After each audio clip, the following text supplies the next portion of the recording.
Avante família Palmeiras, tudo bem com vocês? E hoje eu quero trazer aí alguns recortes, notícias, né, preparação do nosso Verdão. Já deixa o seu like, compartilha, tá? Nos segue aí, envia aí esse link aí pros seus amigos, pros seus familiares e vamos acompanhar aí a notícia do nosso Alviverde. Meu nome é Júnior e fica aí com a matéria. O Palmeiras, agora, eu acho que aí agora não vem corneta. Seguimos com o cavalinho do Palmeiras lá na frente. Sabe como chama o cavalinho do Palmeiras, líder? Como? Porcotó. Porcotó. Eu pensei nessa piada ontem assistindo o Fantástico. Eu falei, vou ter que fazer ao vivo no Globo Esporte. Vamos mostrar como foi a vitória do Palmeiras diante do Juventude, começando pelo Bruno Rodrigues, né, que fez esse gol. Mas que consistência do Palmeiras, né, Caioba? Que elenco do Palmeiras, né? Que é justamente pensando nesse momento da competição, onde você tem um jogo físico e emocional contra a LDU que exige o máximo de cada atleta, e aí 3 dias depois você tem outra decisão por uma competição diferente. Você olha para o teu elenco e fala, eu posso segurar os meus principais jogadores, eu posso rodar o elenco sem perder rendimento, sem perder performance, e chegar lá em Juventude, lá contra o Juventude em Caxias, fazer 2-0 e sobrar em campo. Exato, olha esse golaço do Felipe Anderson aí, se fosse o Vilani na Ana, era gol de videogame. Parece ali. Fácil, né? É, então, segurou o R2 quadrado ali com tranquilidade. E a Gabi Ribeiro tava nesse jogo, olha lá, tem até os lances aí.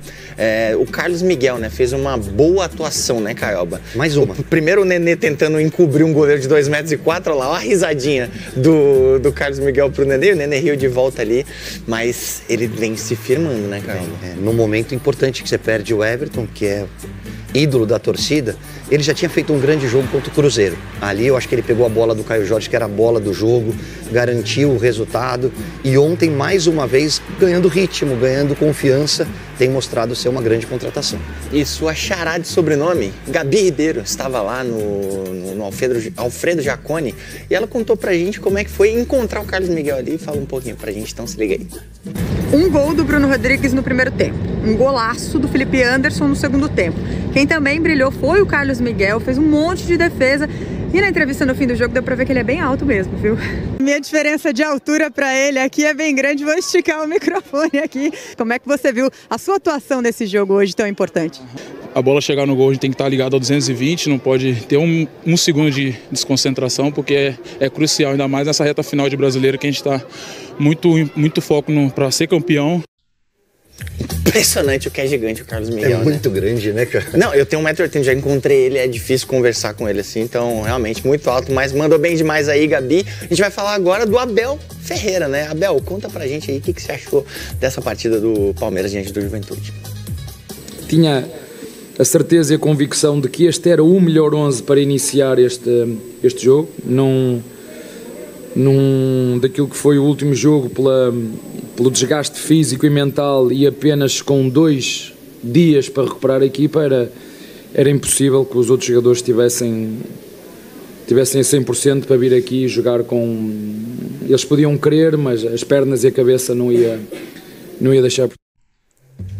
Boa, Abel. Ele não falou do relvado lá do Alfredo Jaconi, que ele sempre elogia o relvado de lá. Bom, com o jogo do Palmeiras, tá? São 7 jogos, 6 vitórias, 1 empate, 90% de aproveitamento. O Palmeiras contra os times da parte de baixo da tabela. Foi assim que ontem a equipe venceu o Juventude.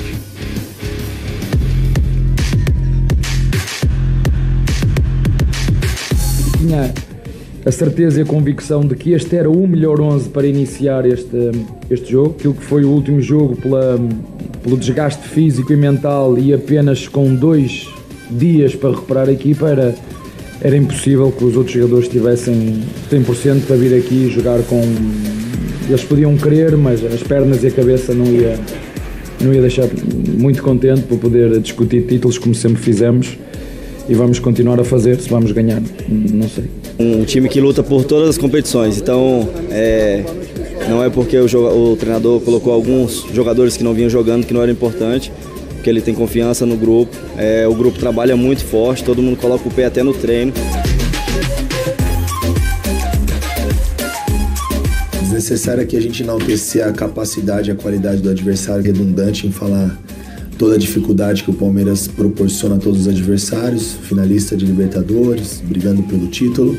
Mas hoje eu fiquei muito feliz com a consistência do Juventude. Claro que a gente não fica feliz com o resultado, porque nós precisamos ter essa consistência, esses bons jogos acompanhados do resultado. No momento que a equipe encontra-se, né? Mas me deixou muito feliz o compromisso, o comportamento. Então é assim, em ponto a ponto, Palmeiras e Flamengo disputando a liderança do Campeonato Brasileiro. O Flamengo jogou no sábado, venceu o Sport por 3-0.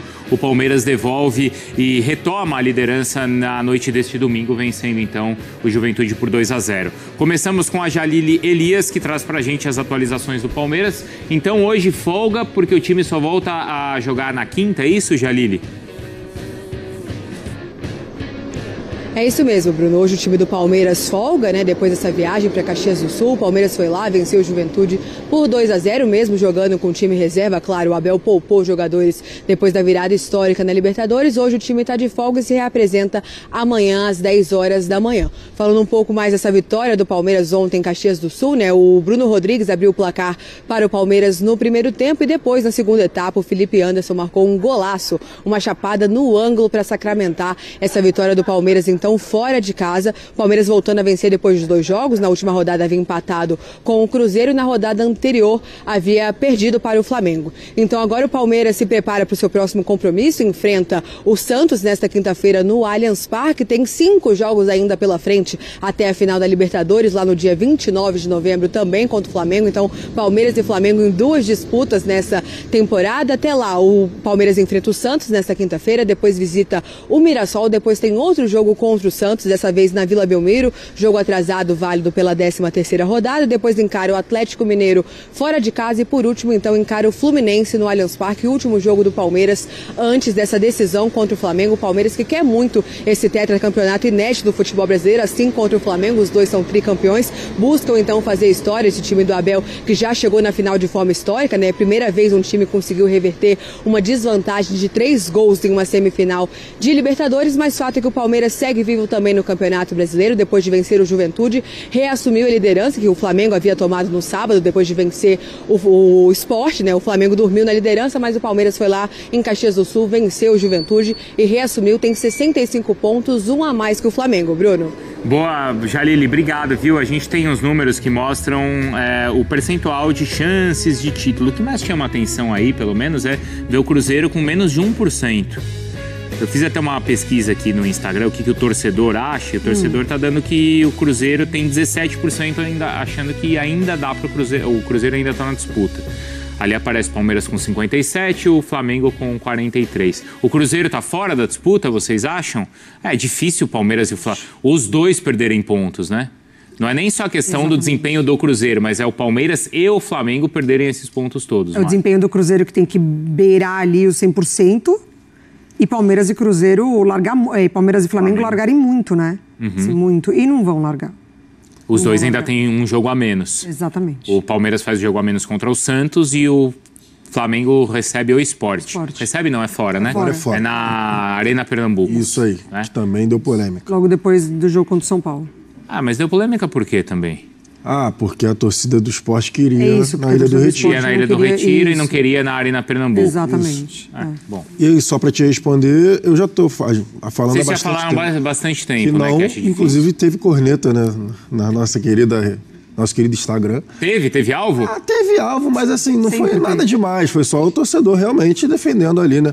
A paixão do clube dele. Eu só falei com sinceridade. Eu acho difícil, porque o Palmeiras e o Flamengo, né, não tem perdido muitos pontos, né? Fora o Flamengo que perdeu agora pro Fortaleza, né? Na rodada anterior. Não há mais confronto direto, exatamente, mas não é uma normalidade de perder pontos para os times lá de baixo. Então é difícil. O Cruzeiro precisava contar com isso. Então é difícil. Ele até teve a chance fazendo os dois confrontos diretos, mas jogou fora, né? Jogou com o Flamengo fora, jogou com o Palmeiras fora. Empatou os dois jogos. Os dois. Né? E acabou, mas vai ser assim, né? Entre Palmeiras e Flamengo deve ser ponto a ponto, até Libertadores, até depois de Libertadores. O mês, né? Lembra o meme? É esse. Mês de novembro? É o mês. É o mês de novembro, Flamengo e Palmeiras aí, jogo a jogo, como o Abel mesmo falou, né? Poupando ali 8 titulares. Eu achei muito interessante o que o Abel falou em relação à questão de desgaste periférico e ao desgaste mental, né? Todo mundo fala, né? Que fisicamente, que às vezes, por exemplo, tá? O Alan poderia ter fisicamente apto para jogar. Só que ele estava falando do desgaste mental, porque é realmente do que foi o jogo, né, a virada na quinta-feira contra a LDU e porque ele entrou com o time, né, com 8 modificações. E assim, o Palmeiras, no primeiro tempo principalmente, né, conseguiu ali jogar, tomar as rédeas, criar oportunidades. Foi mais no segundo tempo, justamente por conta do resultado já adverso, que o Juventude sai para o jogo e o Carlos Miguel vira o nome da partida. Mas assim, eu achei mesmo com 8 jogadores que não são titulares, eu achei que o Palmeiras fez uma boa partida e se mantendo ali, né, na liderança, analisando rodada a rodada, né, porque ele abriu a rodada na liderança, mantendo aí a diferença pro Flamengo. E é normal essa questão do foco, a gente falou do foco e da entrega, da mobilização, até no jogo do Flamengo contra o Fortaleza. Exatamente. Que a gente falou, gente, é normal. O próprio Palmeiras contra o Cruzeiro também, não foi, Mari? Sim. Porque nesse momento da temporada, a gente pode avaliar por 2 aspectos, né? Essa questão de você poupar. O desgaste mental para o jogador, né? Como o Abel citou, e no caso do Alan, que é um jovem jogador, mas enfim, né? Nem ele nem o Gomes viajaram, é você também dar a oportunidade do jogador descansar esse lado, né? Assim, além de você não colocá-lo nas circunstâncias do jogo, porque assim, não era um jogo contra um adversário direto ou um clássico, enfim. Então você dá a oportunidade do jogador descansar, que é necessário, né? Além de mérito por ter feito uma grande partida, é necessário esse descanso mental, você minimamente desligar um pouco, né? Do que está acontecendo, e você, por outro lado, deixar quem tem a oportunidade de jogar nessas partidas também muito ligado, sim. Muito ali quase, né, no seu 100%, porque todo mundo vai ser importante nessa reta final de temporada, assim. O Palmeiras briga muito nas 2 frentes, enfim, final de Libertadores, o Campeonato Brasileiro ponto a ponto ali com o Flamengo, mas também muito presente na vida do Palmeiras. É realidade, de fato, que pode conquistar os 2 títulos, então vai precisar desse pessoal. E o Abel não colocou, assim, jovens jogadores que ele não utiliza na temporada. Felipe Anderson era titular até agora há pouco. Claro. Então, assim, Bruno Rodrigues voltando, entra na rotação, então... São jogadores, o Aníbal, né? exatamente. Assim. O Martínez, que, enfim, não foi bem, mas voltou a jogar, ganha a oportunidade. Carlos Miguel nem se fala, né? Porque na ausência do Everton tem que ter essa sequência e é ele mesmo.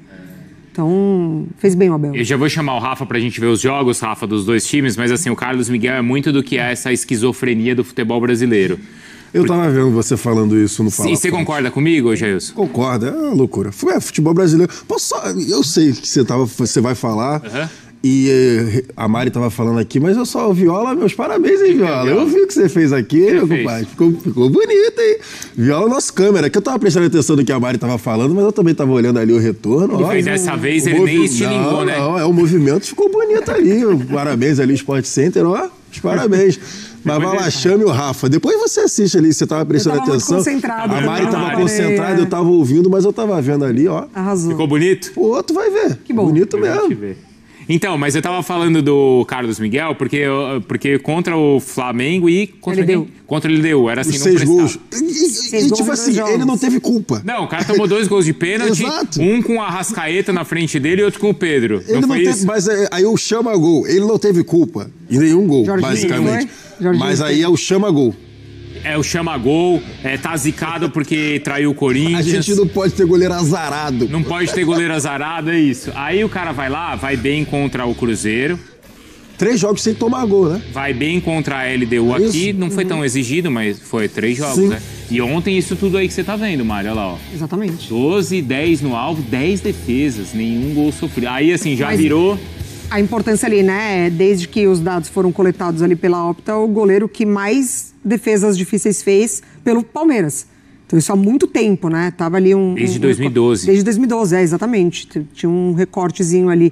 Enfim, o Palmeiras, ele vai atrás só de jogador grande mesmo, assim. E o Carlos Miguel, ele é uma realidade. Ele sai daqui sendo uma realidade, ele volta sendo uma realidade. Bora, pessoal, o Palmeiras celebra a convocação de Vitor Roque para a seleção brasileira. O atacante do Verdão foi chamado pela primeira vez pelo técnico Carlo Ancelotti para os jogos contra o Senegal e também a Tunísia. O Palmeiras comemorou a convocação de Vitor Roque para a seleção brasileira. O atacante foi lembrado por Carlo Ancelotti aí nessa segunda-feira na convocação para os amistosos aí contra a Tunísia e Senegal na data FIFA de agora, novembro, por meio das redes sociais. O Verdão publicou uma foto com o jogador. Verdão na seleção brasileira. Foi a frase que eles colocaram. Ó. Vitor Roque foi convocado para defender o país nos amistosos contra Senegal e Tunísia. Pra cima, craque, publicou o Palmeiras. Camisa 9 do Verdão aí vive grande momento pelo clube. Após um início complicado, ele se adaptou e agora já marcou 17 gols aí pelo Palmeiras. Além disso, se encaixou bem com a dupla Flaco Lopes, que também chegou a ser convocado para a seleção da Argentina. E aí, o que vocês acharam da convocação de Vitor Roque? Deixa aí nos comentários. Se inscreva no canal. Você que gostou do vídeo, não esqueça daquele like. Até o próximo vídeo. Valeu!